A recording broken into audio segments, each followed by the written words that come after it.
ఓం నమో వెంకటేశాయ. ఉత్తర దూరదర్శనంకి మాకు lucky dip తగిలిందండి. డైరెక్ట్గా Tatkal ticket try చేసాం కానీ తగలలేదండి. అందుకని విశాఖపట్నం నుంచి విజయవాడకి, మళ్ళీ విజయవాడ నుంచి తిరుపతి వరకు టికెట్స్ బుక్ చేసుకున్నాం అనమాట.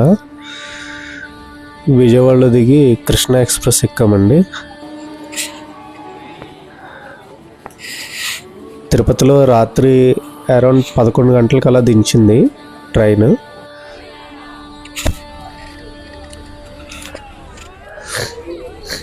దిగిన వెంటనే ఆర్టీసీ బస్ ఎక్కిస్తామండి.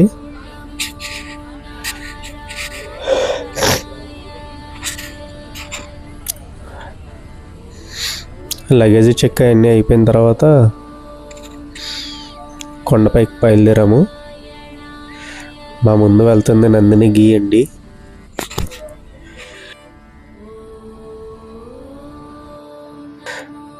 రాత్రి మాకు రూమ్స్ అయితే దొరకలేదండి. ఇక్కడ కొత్తగా వెంకటాద్రి నిలయం కట్టారు కదా, అక్కడైతే మేము లాకర్స్ తీసుకున్నాము. లాకర్స్ తీసుకొని ఫ్రెష్ అప్ అయ్యి మేము వెళ్ళిపోయామండి. దర్శనానికి అయితే బయలుదేరాము. వీడు మా బుడతగుడు, మా అమ్మ, మా ఆవిడ అండి. ముందు లక్ష్మీ నరసింహస్వామి దర్శనం అయితే చేసుకున్నామండి. తర్వాత వెంగమాంబ సత్రంకి వెళ్ళాము అందరమేని. పంచక్షేత్రాల చిత్రపటం అయితే చాలా బాగుంటుందండి. మీలో ఎంతమందికి ఈ చిత్రపటం అంటే ఇష్టమో కామెంట్ చేయండి.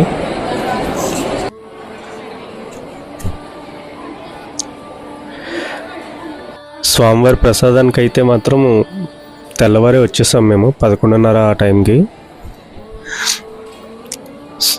ఎప్పుడొచ్చినా సరే స్వామివారి ప్రసాదం తినకుండా మాత్రం అస్సలు వెళ్ళమండి.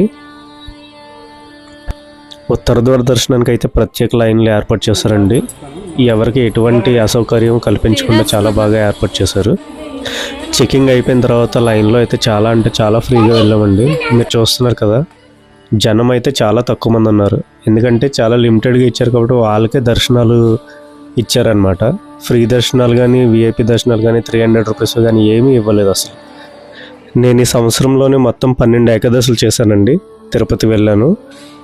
ఈ 12 ఏకాదశుల్లోనూ స్వామివారు నాకు ఒకసారి సుప్రభాతం లక్కీ డిప్ ఇచ్చారు. మళ్ళీ ఇప్పుడు ఒక ఉత్తర దూరదర్శనంకి కూడా లక్కీ డిప్ ఇచ్చారండి. దర్శనానికి మాకు 3 గంటల టైం అయితే పట్టిందండి. కొండపైన చీకటి అనేది కూడా కనిపించకుండా మొత్తం అంతా విద్యుత్ కాంతులతో మొత్తం నింపేశారండి. గుడి చూడొచ్చు మీరు. గుడి కానీ, గుడి చుట్టూ ప్రాంగణాలు కానీ బాగా చూడడానికి 2 కళ్ళు అయితే సరిపోవు, అంత బాగా అలంకరించారు స్వామివారి గుడి అంతా.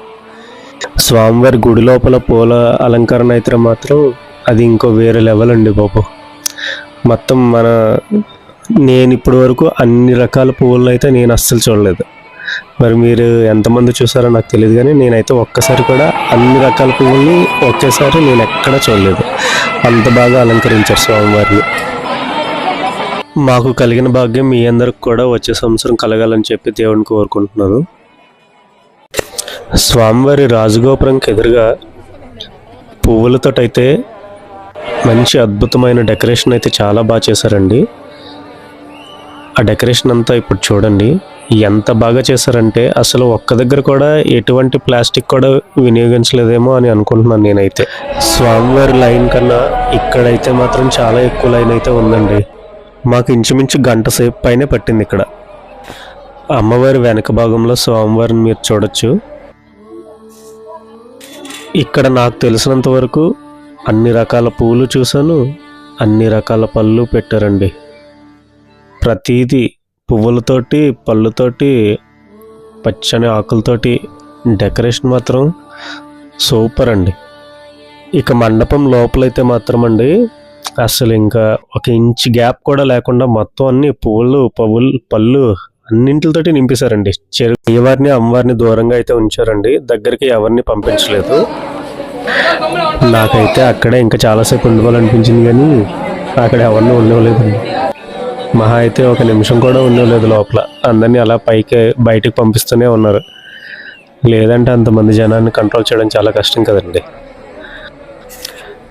ఇంకా బయటకైతే వచ్చేసామండి. బయట స్వామివారిని ఈ విధంగా అలంకరించారండి. చాలా అంటే చాలా బాగా అలంకరించారు. ఓం నమో వెంకటేశయ్య. మా ఆనందాన్ని అయితే మాటల్లో చెప్పలేమన్నమాట. అంత బాగా అలంకరించారు మొత్తం అంతా. ఈ వీడియో సంక్రాంతికి పెడదామని చెప్పి ఉంచానండి.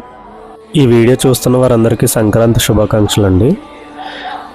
ప్రతి సినిమాలోని ట్విస్ట్లు ఉన్నట్టు మా జర్నీలో కూడా ట్విస్ట్ ఉందండి. తిరుపతిలో ట్రైన్ అయితే మిస్ అయిపోయాము. ఆటో పట్టుకొని రేణిగుంటకు వచ్చి ఇక్కడ ట్రైన్ ఎక్కామండి. ఈ విధంగా మా ప్రయాణం సుఖాంతమైంది. మళ్ళీ వచ్చి వీడియోలో కలుద్దామండి. ఓం నమో వెంకటేశాయ.